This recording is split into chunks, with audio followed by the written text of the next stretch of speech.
대한민국 청소년의 기자단 김민정 인턴 기자, 장애가 무슨 자랑이라고 떠드냐. 장애인 걸 가지고 돈벌이 하는 것 같다. 나도 장애인이었으면 편하게 돈 벌었겠네. 유명한 장애인 유튜브 채널에 적힌 댓글들을 보았다. 이 댓글을 보며 마음이 무너져 내렸다. 그리고 채널의 주인이자 장애로 어려움을 겪는 1인 크리에이터는 얼마나 많은 상처를 받았을까 짐작조차 가지 않았다. 장애에 대한 우리 사회의 잘못된 편견 시각들을 잘 보여주는 댓글들은 유튜브 채널은 물론이고 각종 SNS 기사 등을 통해 쉽게 살펴볼 수 있다. 장애인 인권이 기존보다는 향상되었다고 하지만 여전히 장애인 인권에 대한 인식은 매우 낮은 수준에 머물고 있다. 아무리 장애인 인권에 대한 교육이 이루어지고 인식 개선 캠페인이 진행된다고 하더라도 사회에서는 그리고 일상에서는 장애인들이 차별과 편견 속에서 어려움을 겪으며 살아가고 있는 셈이다. 유명 장애인 유튜브 채널을 구독하고 매일 가치 콘텐츠를 감상하는 구독자로서 장애인이 우리 사회에서 얼마나 많은 어려움을 겪고 있는지를 실감할 수가 있다. 장애를 직접 경험해보지 않은 사람은 느낄 수 없는 불편함, 편견, 차별 등이 심각하다는 것을 장애인 1인 크리에이터들은 용기를 내어 콘텐츠로 드러내고 있었다. 그들이 경험하는 세상은 비장애인이 경험하는 세상과는 확연히 다른 세상임을 모든 콘텐츠에서 고스란히 드러났다. 가장 충격적인 것은 장애가 있다는 이유로 부당한 이윤을 추구하려 하는 상인의 모습이었다.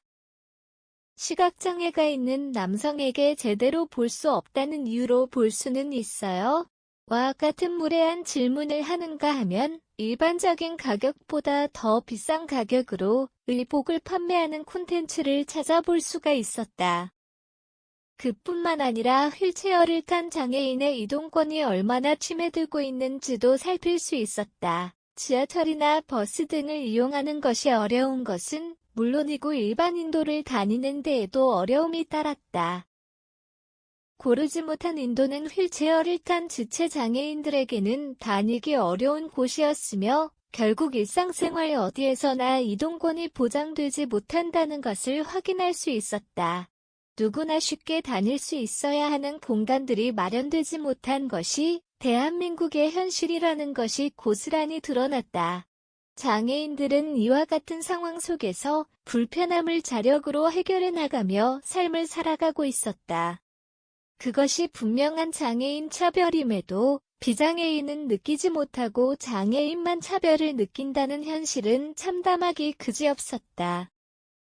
장애인은 무언가를 잘못하여 장애를 얻은 것이 아니다.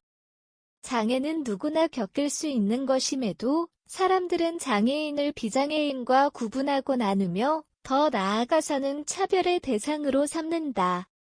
때로는 장애인에 대한 사회적인 관심의 부족이 장애인 차별을 눈에 보이지 않게 만든다. 그리고 오히려 장애인 차별을 당연하게 여기는 사회적 시선도 분명히 존재한다.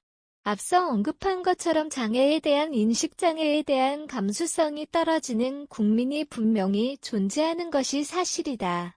장애인의 어려움을 알리는 5에서 15분 정도의 짧은 콘텐츠 내에서도 장애인을 비하하고 편견 어린 시선으로 바라보는 사람들의 모습이 숨김없이 드러나기 때문이다. 우리나라의 장애인 차별 편견의 문제는 어제 오늘만의 일이 아니다.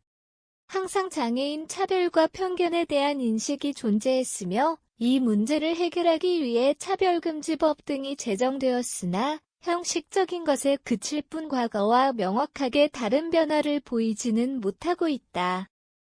우리 사회에서 장애에 대한 차별과 편견이 지속되는 이유는 무엇일까? 이는 사회적 소수인 장애인의 목소리가 민주사회에서 제대로 전달되지 않기 때문이다.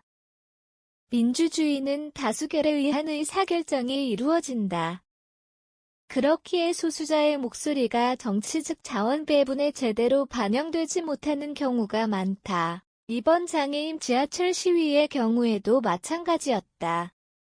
표를 받기 위해 각 정당에서 각종 복지 포퓰리즘 정책들을 내세우고 있는 상황 속에서도 장애인의 목소리는 외면당했다. 그리고 그들의 목소리가 외면당한다는 것은 결국에는 장애인에 대한 차별이나 편견의 인식을 부추기는 것과 다르지 않다.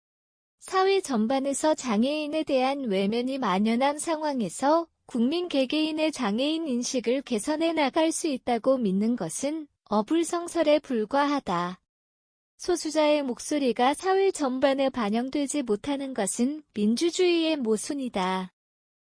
그리고 이는 결과적으로 사회적 정의를 실현하지 못하도록 만드는 문제가 된다.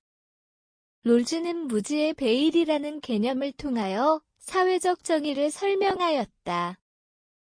롤즈는 사회적 정의가 선언적으로 주어지는 것이 아니라고 하였다. 사회적 구성원이 합의하여 그 원칙에 따라 사회적 정의가 결정된다고 했다. 사회 구성원들은 이때 무지의 베일 속에서 정의의 원칙을 선택하게 된다. 무지의 베일은 자신이 사회적으로 어떤 처지나 위치에 놓일지 모르는 상태를 뜻한다. 일반적인 상황은 알고 있으나 장애 여부, 사회적 위치, 가족관계, 출신, 배경, 재산 상태 등에 대해서는 알지 못한다고 가정한다. 이런 무지의 베일 속에서 사회적 정의의 원칙을 정하게 되면 사회적 갈등을 줄이고 보다 평등한 사회 원칙을 만들 수 있다는 것이다. 롤즈가 제시한 정의론, 특히 무지의 베일 이론은 장애인을 우리가 어떻게 이해하여야 하는지에 관한 중요한 단서를 준다.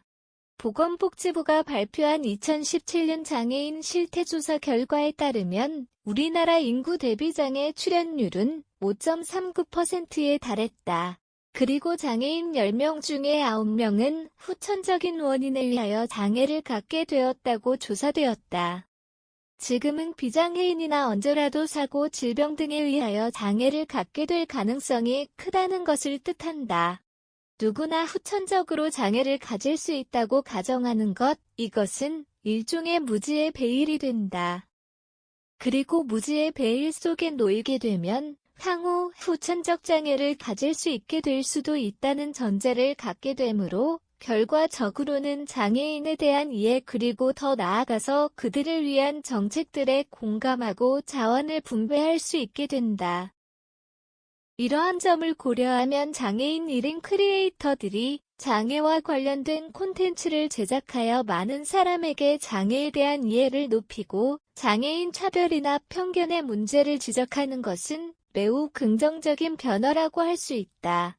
비장애인은 장애를 직접적으로 경험할 기회가 없고 무엇보다 장애인과 깊이 있는 대화를 통해 그들이 경험하는 일상의 어려움이나 문제, 편견과 차별의 정도를 인식하기 어렵다.